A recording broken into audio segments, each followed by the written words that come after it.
धर्म की महिमा एवं अधर्म की गति का निरूपण तथा अन्नदान का महात्म्य।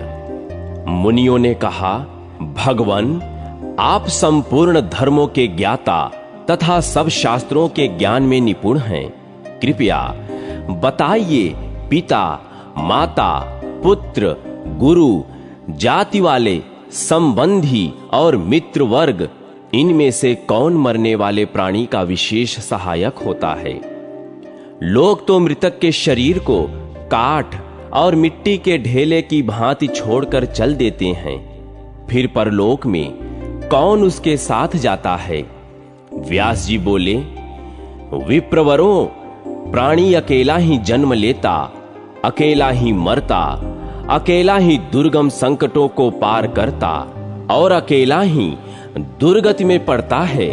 पिता, माता, भ्राता, पुत्र, गुरु, जाति वाले, संबंधी तथा मित्र वर्ग, इनमें से कोई भी मरने वाले का साथ नहीं देता। घर के लोग मृत व्यक्ति के शरीर को काठ और मिट्टी के ढेले की भांति त्याग देते और 2 घड़ी रोकर उससे मुंह मोड़कर चले जाते हैं। वे सब लोग तो त्याग देते हैं, किंतु धर्म उसका त्याग नहीं करता। वह अकेला ही जीव के साथ जाता है, अतः धर्म ही सच्चा सहायक है। इसलिए मनुष्यों को सदा धर्म का सेवन करना चाहिए। धर्मयुक्त प्राणी उत्तम स्वर्ग गति को प्राप्त होता है। इसी प्रकार अधर्म युक्त मानव नरक में पड़ता है। अतः विद्वान पुरुष पाप से प्राप्त होने वाले धन में अनुराग न रखें। एकमात्र धर्म ही मनुष्यों का सहायक बताया गया है। बहुत से शास्त्रों का ज्ञाता मनुष्य भी लोभ, मोह, घृणा अथवा भय से मोहित होकर दूसरे के लिए न करने योग्य कार्य भी कर डालता है।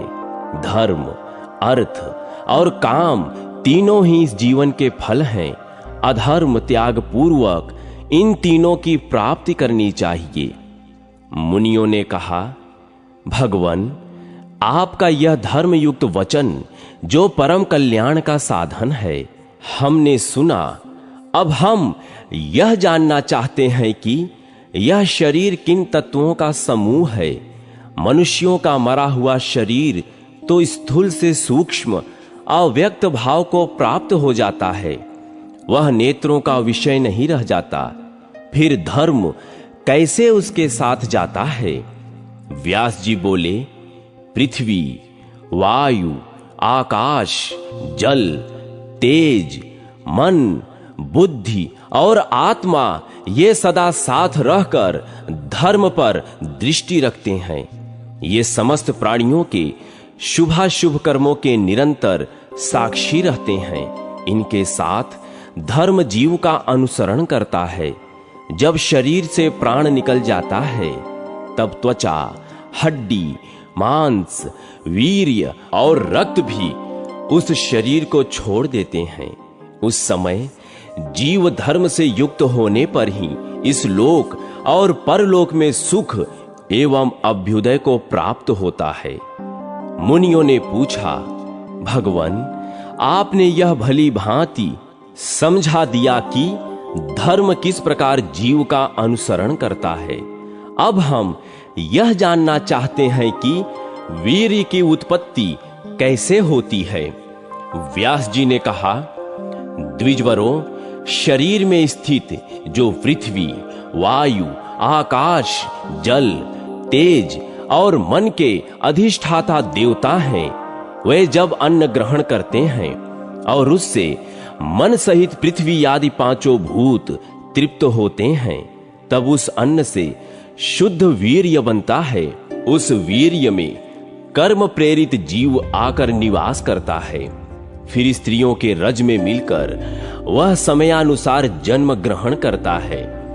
पुण्यात्मा प्राणी इस लोक में जन्म लेने पर जन्म काल से ही पुण्य कर्म का उपभोग करता है। वह धर्म के फल का आश्रय लेता है। मनुष्य यदि जन्म से ही धर्म का सेवन करता है तो सदा सुख का भागी होता है। यदि बीच बीच में कभी धर्म और कभी अधर्म का सेवन करता है तो वह सुख के बाद भी दुख भी पाता है। पाप युक्त मनुष्य यमलोक में जाकर महान कष्ट उठाने के बाद पुनः तिर्यक योनि में जन्म लेता है। मोह युक्त जीव जिस जिस कर्म से जिस जिस योनि में जन्म लेता है उसे बतलाता हूं, सुनो। पराई स्त्री के साथ संभोग करने से मनुष्य पहले तो भेड़िया होता है, फिर क्रमशः कुत्ता, सियार, गीद, सांप, कौआ और बगुला होता है। जो पापात्मा काम से मोहित होकर अपनी भौजाई के साथ बलात्कार करता है वह 1 वर्ष तक नर कोकिल होता है।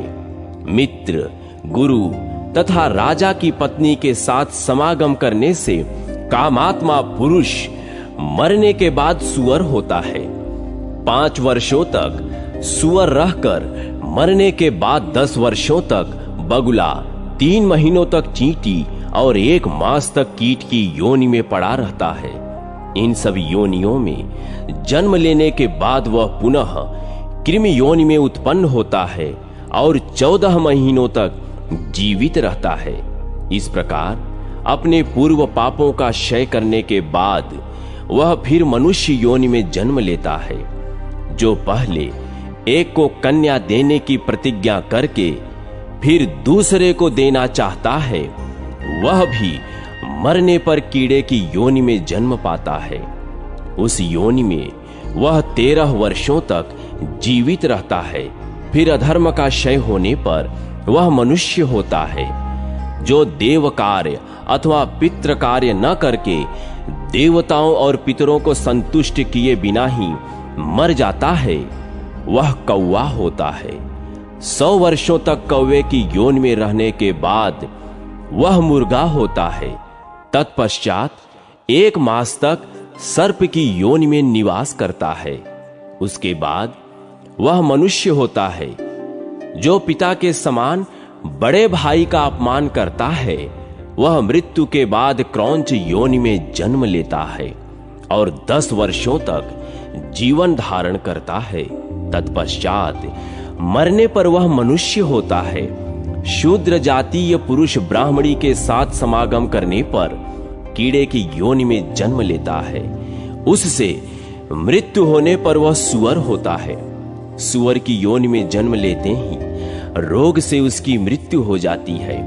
तदनंतर वह मूर्ख पूर्वोक्त पाप के ही फल स्वरूप कुत्ते की योनि में उत्पन्न होता है। उसके बाद उसे मानव शरीर की प्राप्ति होती है। मानव योनि में संतान उत्पन्न करके वह मर जाता है और चूहे का जन्म पाता है। कृतघ्न मनुष्य मृत्यु के बाद जब यमराज के लोक में जाता है उस समय क्रूर यमदूत उसे बांधकर भयंकर दंड देते हैं। उस दंड से उसको बड़ी वेदना होती है।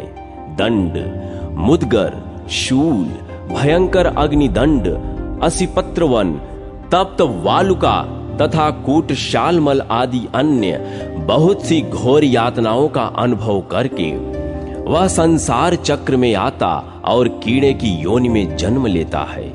15 वर्षों तक कीड़ा रहने के बाद मानव गर्भ में आकर वहां जन्म लेने के पहले ही मर जाता है।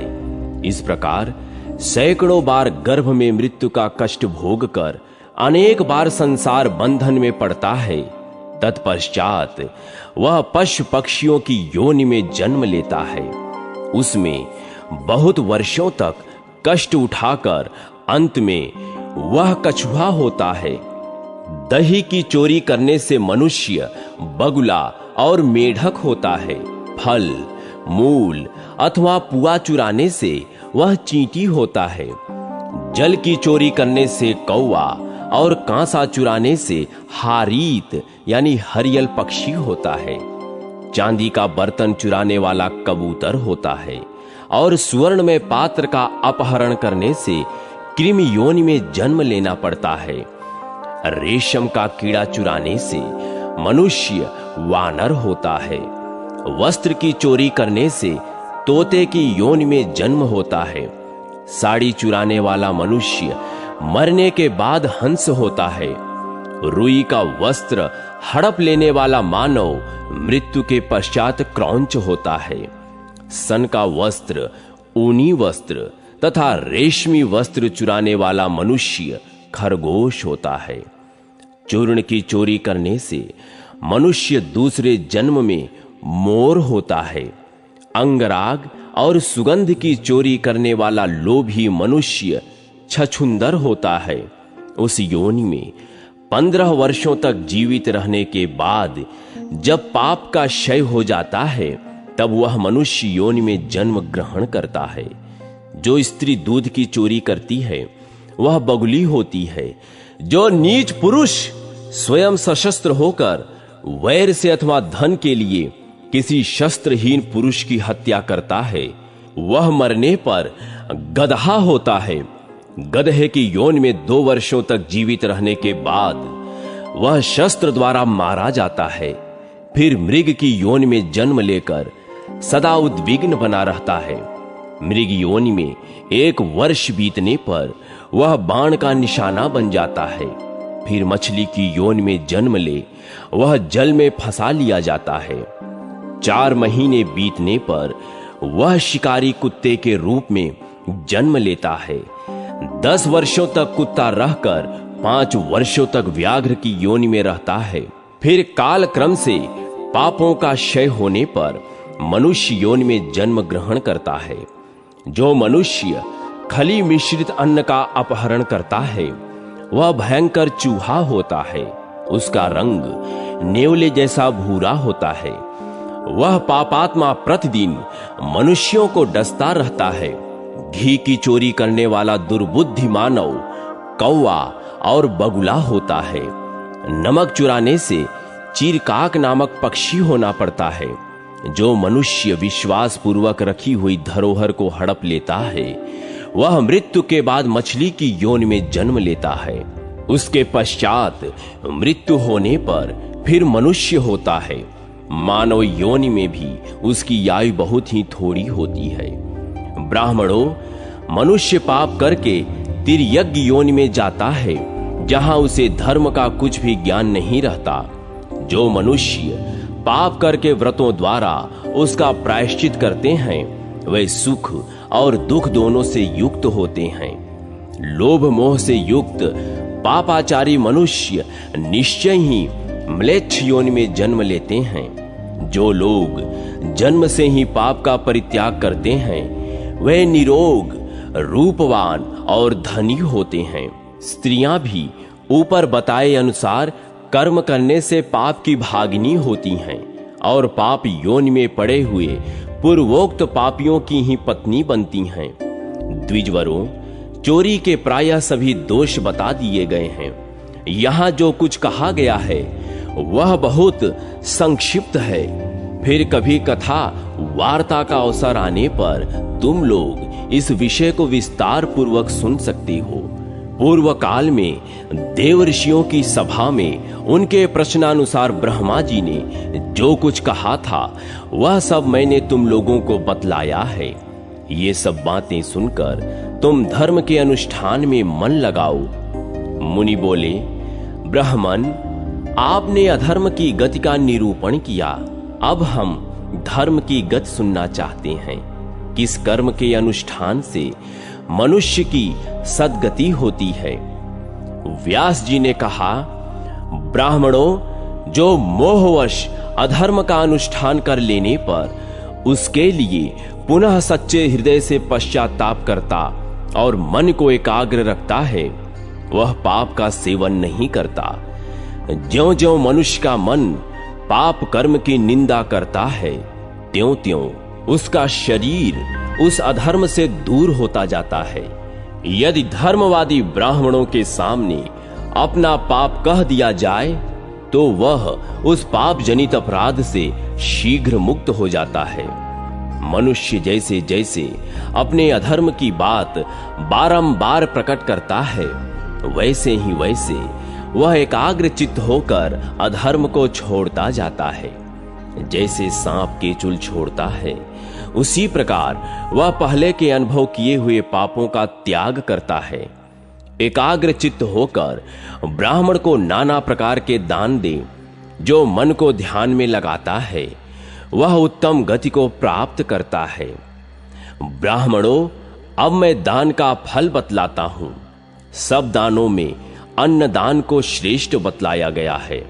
धर्म की इच्छा रखने वाले मनुष्य को चाहिए कि वह सरलता पूर्वक सब प्रकार के अन्नों का दान करे। अन्न ही मनुष्यों का जीवन है, उसी से जीव जंतुओं की उत्पत्ति होती है। अन्न में ही संपूर्ण लोक प्रतिष्ठित हैं, अतः अन्न को श्रेष्ठ बताया जाता है।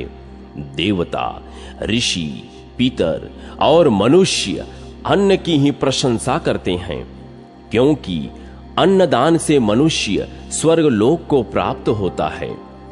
स्वाध्यायशील ब्राह्मणों के लिए न्यायोपार्जित उत्तम अन्न का प्रसन्न चित्त से दान करना चाहिए।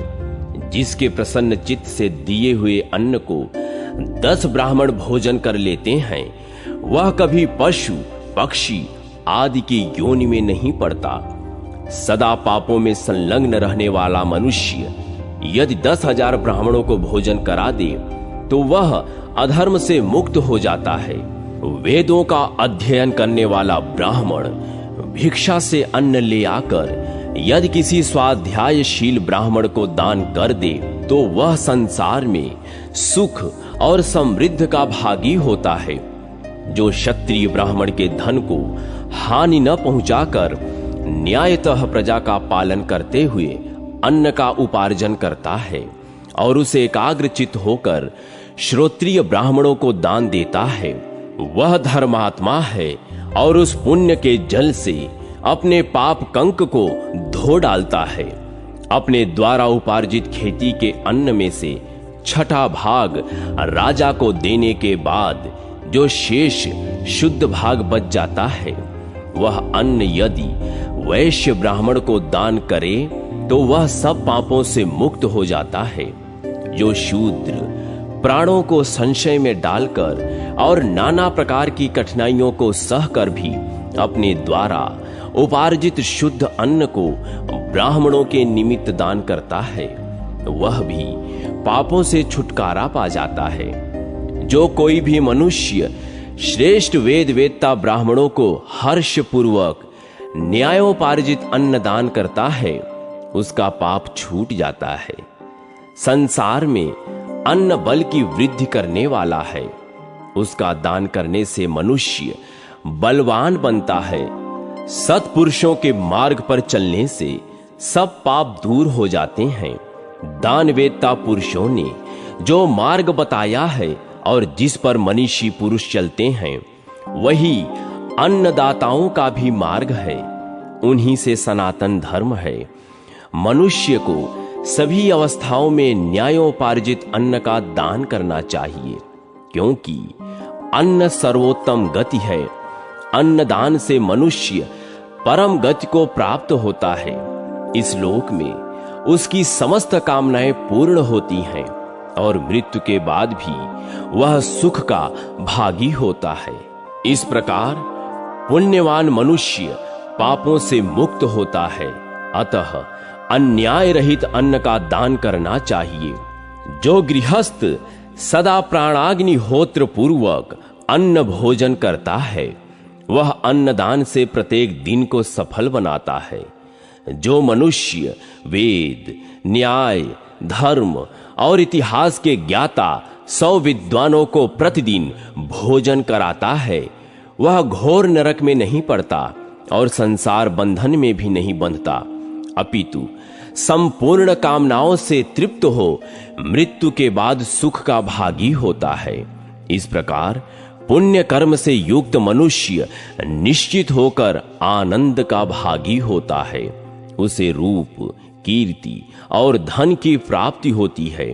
ब्राह्मणों, इस प्रकार मैंने तुम्हें अन्नदान का महान फल बतलाया। यह सभी धर्मों और दानों का मूल है।